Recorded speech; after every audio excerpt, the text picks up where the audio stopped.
Hi, welcome back to Splash and Go. Nate Ryan here with Kyle Petty. We're at Chip Ganassi Racing, where Kurt Busch finished third at Atlanta, and his brother, Kyle Busch, also had a big weekend. Won the truck race on Saturday night and said some Kyle Busch type comments afterward. Kyle, he called out his younger driver, Todd Gilliland, for not essentially performing better, not getting the results that Kyle Busch Motorsports gets when Kyle Busch is in the truck. He won in Atlanta, and Kyle Busch said about Gilliland, hey, he should have won a couple of times last year. I've had these discussions with him. He's got to pick it up. He's got to run better.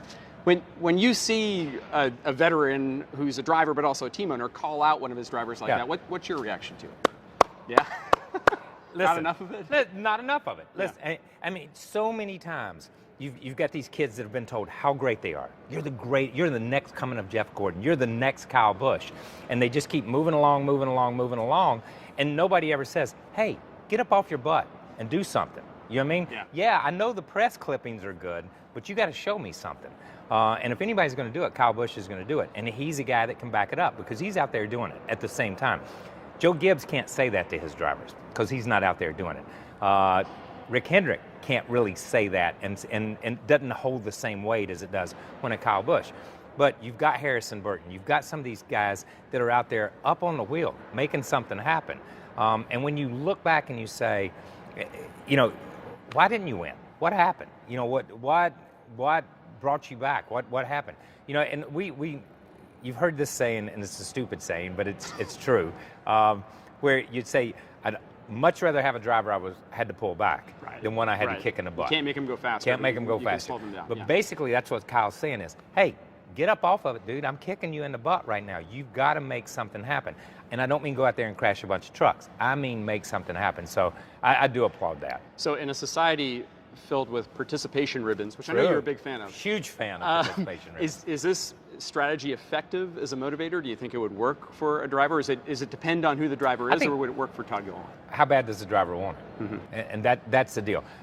Look, I mean, we see this in other sports. You see it everywhere. A kid is a great basketball player at 12 or 13, a great football player or whatever, and he's coddled and he's moved along, and you know, the coach never really makes him run laps or do anything. He just keeps moving along.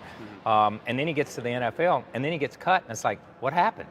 I thought I was the greatest thing in the world.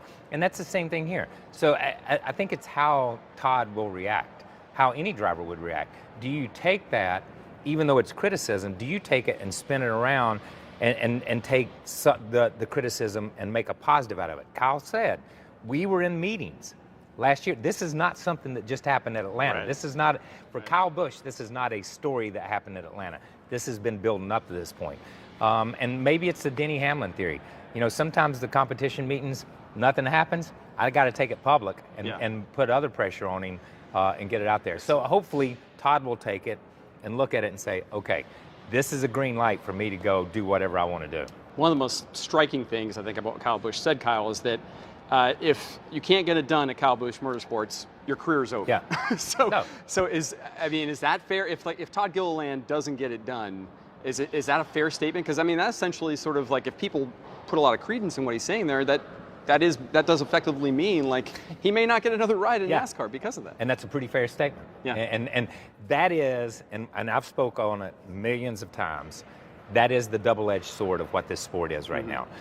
Once you aspire to a Kyle Busch ride in the Truck Series, once you aspire to a Junior Motorsports ride in the XFINITY Series, once you get a Hendrick ride, if you don't perform, what are you going to do at Richard Petty Motorsports?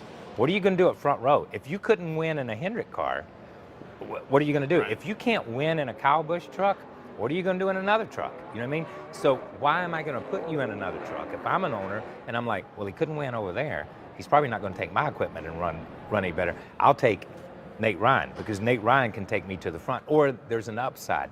I've already seen the upside of Todd Gilliland. So, and this is not a knock on Todd. This is a knock on the system and how the system works right now. But yeah, I do agree with that. If Todd doesn't make something happen, even though he's been good in the K&N series, even though he's been good in the other series, and he's run up front, it's like, you've not broken that ceiling. You've not busted through. He's got to bust through that. Yeah, well, we'll see if he can. Big expectations for a top-tier ride.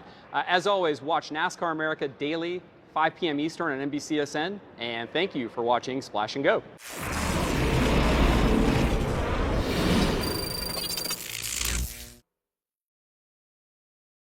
Hey NASCAR fans, thanks for checking out the NBC Sports YouTube channel. Make sure you hit subscribe below for the latest NASCAR news, race highlights, and digital exclusives. Thanks for watching.